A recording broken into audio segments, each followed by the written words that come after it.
Hey guys, this is an excerpt from my fantasy novel, The Price of Renewal. I just released this new copy with a brand new cover. I did this over quite some time, drawing each of these characters and putting them together, and it's just a much sleeker looking, awesome new edition of the book. You can get this on Amazon in paperback, hardcover, and ebook.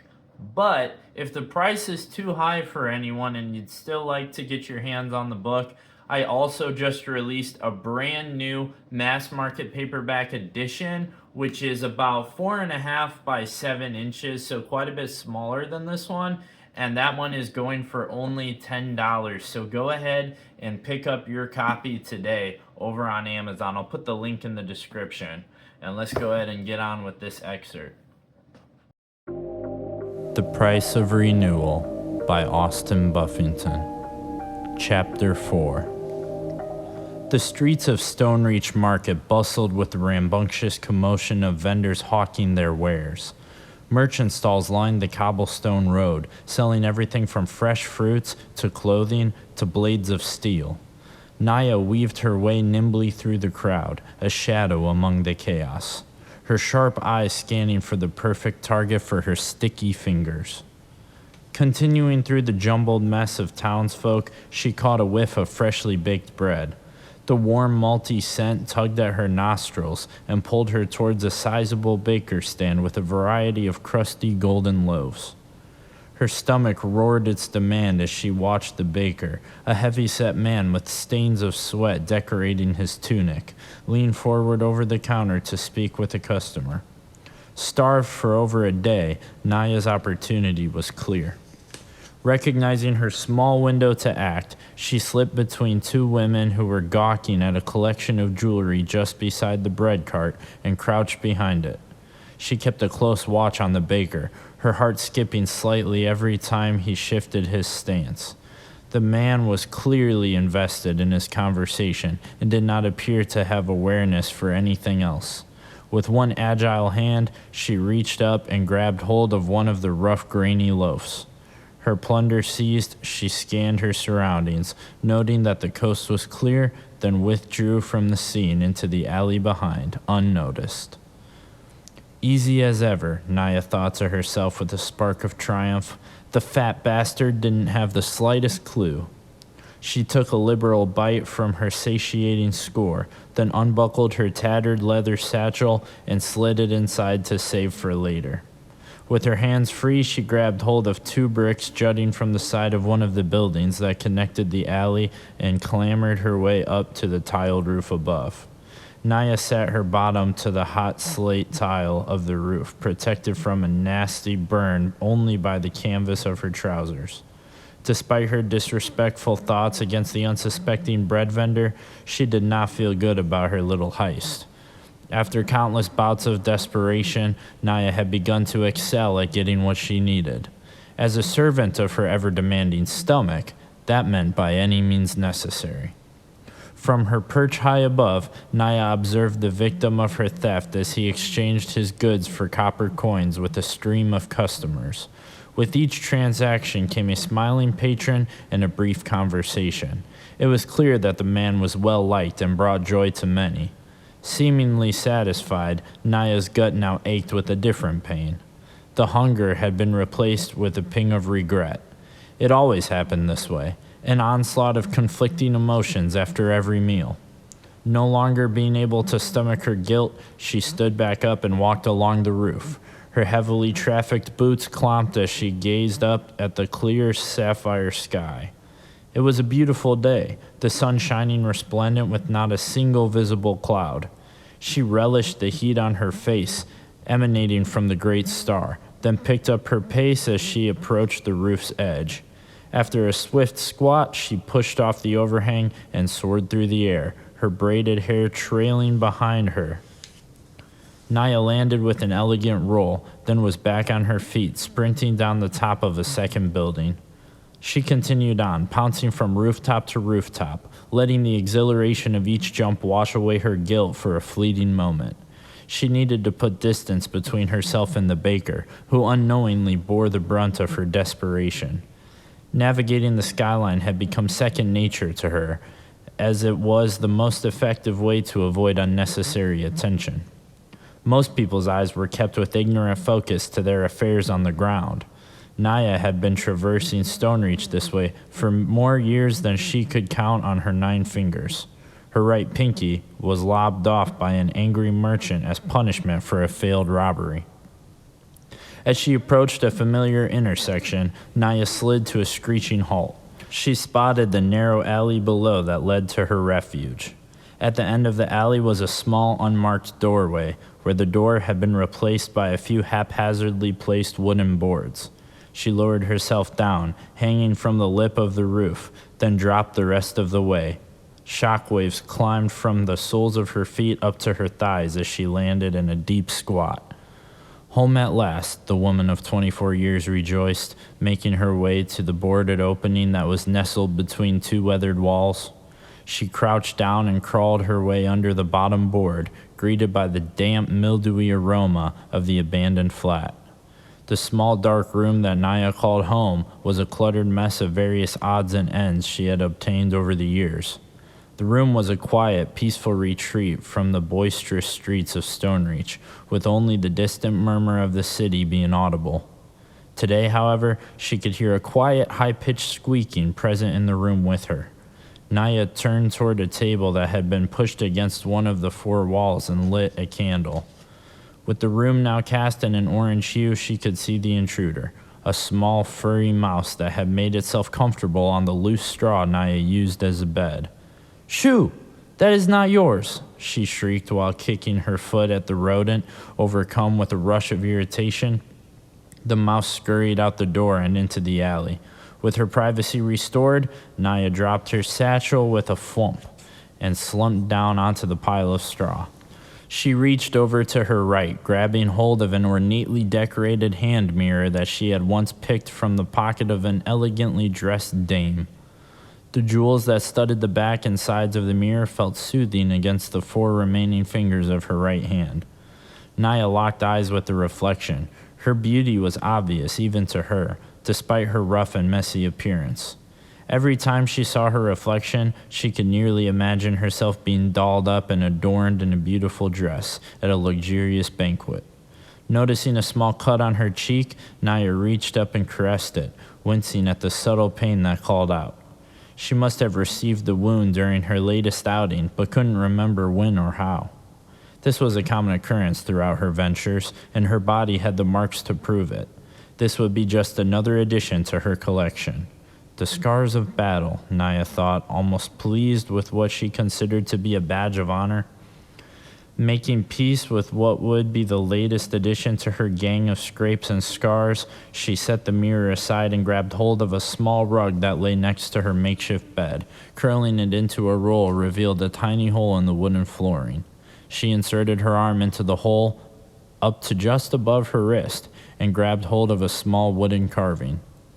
As she withdrew her hand and could see the totem, she was filled with comfort and hope. Resting in her palm was a small, intricately sculpted tree.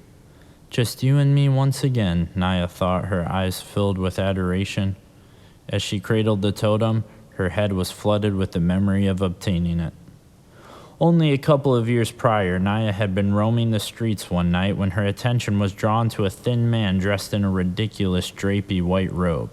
The robe was adorned with fancy decorations, the most alluring of which being an embroidered tree. Its bright, pale color was a stark contrast from the desolately dark sky. "He's bound to have something good," Naya noted, observing the man with a sense of intrigue. Her trained eye had no difficulty seeing in the darkness. This would be just another run-of-the-mill robbing. With light feet, she made her way to the back of the robed man, matching his pace while he walked down the mostly empty street. Slowly, she moved her hand towards his side, where the robe flowed out away from his body with every step. Each time this happened, a neatly sewn-on pocket filled with air, creating the perfect opening. When the timing was just right, Naya darted her nimble hand into the pocket and grabbed hold of everything she could, her palms damp with sweat and heart racing. As she attempted her withdrawal, the man seemed to stumble on his own feet, causing Naya's hand to make contact with his side. Damn it, Naya cursed in her mind, careful to not let the words slip out loud. Still on his feet and now aware of the assault on his belongings, the man in the white robe wheeled around. To his surprise, who he found standing before him was a young woman, dressed in rugged canvas trousers and a bodice of wrapped fabric covering her breasts. The woman stood there, eyes wide, with the collection of items in one hand that she had snatched from his pocket. "I'm sorry," Naya began, but was unable to get any more words out. The man said nothing in return. He simply answered Naya with a wide, heartwarming smile and a bow. Then he turned away and continued walking down his original path. Naya was always overcome with remorse after her thievery, but this was worse. The man's reaction was not a normal one, and it made her feel despicable. Why would he respond to her vile act in such a way? Then all her grief was washed away as she uncurled her fingers and first made eye contact with the small wooden totem, laying atop a handful of silver coins. Her heart fluttered, and for the first time, her mind was quiet after a heist. She felt only the warm embrace of hope. Naya sat with the totem cradled in hand, a comforting presence amidst her solitude. A dim beam of sunlight filtered through a broken window, casting flickering shadows across the candlelit room. Behind her, a large tapestry adorned the wall, depicting a raven perched on a twisted branch, its dark silhouette mirroring the weight of her loneliness. There were very few people that Naya interacted with, and all of them were lowly street rats like her. All of them, anyway, except Vivian, a childhood friend from the orphanage where they had huddled together for warmth under a roof that offered little love. Unfortunately, Naya had only seen Vivian a handful of times since running away and taking up her new life in the streets. She hadn't the slightest clue what her old friend might be up to in her adult years. Naya loathed her isolation and was offered comfort only by the small wooden tree that she devoted a large amount of her time to admiring. The totem made her happy, one of the few things that did. Calmed by the artificial warmth of her most prized possession, she laid down her pile of straw and drifted to sleep, the totem still in hand. Aldenor had been on the road for nearly 2 days. Around the time he reached the end of the forest, he managed to get some restful sleep, sheltered by the final line of trees. He awoke to the blazing sun above, accompanied by a beautiful cloudless sky. With a deep yawn and a satisfying stretch, Aldenor climbed out of his bedroll and curled it back to its former state, then placed it atop his pack. Time to get back to it, he thought, then returned the bag to his back and continued his trek with renewed energy. Putting the forest behind him, the Reverend followed the dirt path, a wide expanse of hills stretching endlessly before him. After its years of unuse, he had forgotten how comfortable the bedroll actually was. That night under the stars had been the most comfortable sleep he'd had in a long while. As he walked, Aldenor's mind wandered back to the last service in the chapel. He couldn't shake the image of Anna storming out, her voice filled with fury. "Ye are practicing hemocraft." The accusation still echoed in his mind. Aldenor sympathized with her feelings about the sacrifice, for he too struggled to accept the brutal nature of the practice. Her doubt, however, her blasphemy against Saranath, Anna's disbelief was clearly quite serious, and Aldenor struggled to understand. How had she come to harbor such feelings? Surely it wasn't just about the sacrifices. There had to be something more, something deeper that had driven her away. Aldenor began his ascent up the first hill, bathed in golden sunlight. The air was still, the silence only broken by the occasional chirp of a distant bird. With every step away from the forest, the world felt bigger, more exposed. There was no longer the comforting embrace of the trees, just the open land stretching endlessly, leaving him feeling like a small dot on a vast canvas. On either side of the path, the grass was tall and flowing in the wind like a sea of yellow and green.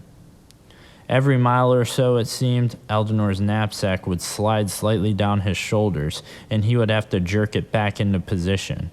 After so many repetitions of this simple annoyance, he found himself growing frustrated. jostling the bag into position for the umpteenth time. It seemed he had agitated his stomach, which answered the violent movement with a rumble of protest. He had not eaten since before going to sleep. Aldenor lowered the bag off his shoulders, voluntarily this time, and unfastened the leather straps that kept it sealed tight. He reached inside and withdrew a stale biscuit. His stomach momentarily seemed to quiet after he had taken a bite. Thank Saranath I remembered to bring this, he thought. Otherwise I might have to find one of those birds that keep chirping and perform a sacrifice right here on the road. Taking another bite of the biscuit, Aldenor noticed hoof prints in the road that appeared to be headed in the same direction as him. He finished eating his snack and began to follow them. Once again reflecting on Anna Winlith's outburst, Aldenor found himself feeling a deepening sadness over their shared feeling about the sacrifices. But they are necessary, he considered. Everyone who attends the chapel is healthy and strong. Aldenor thought of the few townsfolk who were not members of the covenant. Their skin bore wrinkles and blemishes, and their heads were often balding. The younger ones were plagued with perpetual colds, their noses always dripping, their eyes swollen and red. If they would just join us in the chapel, take part in the rituals. Aldenor's thoughts were interrupted as he crested the hill. At its base was a toppled wagon and what appeared to be a mule, lying on its side and still attached. He raced down, skipping uncontrollably from the downward momentum. At the bottom, he forcefully brought himself to a stop and noticed a gaunt, skinny man. "Good day, sir," said the stranded traveler, dressed in loose, ragged garments which appeared to be made from burlap. "What happened?" Aldenor inquired. "Well, we've been traveling for quite some time, myself and old Bumbles here. He grew weary after reaching the top of this here hill, then lost control on our way down." "I nearly did the same," Aldenor said, dusting off his now less white robes. "Is he all right?"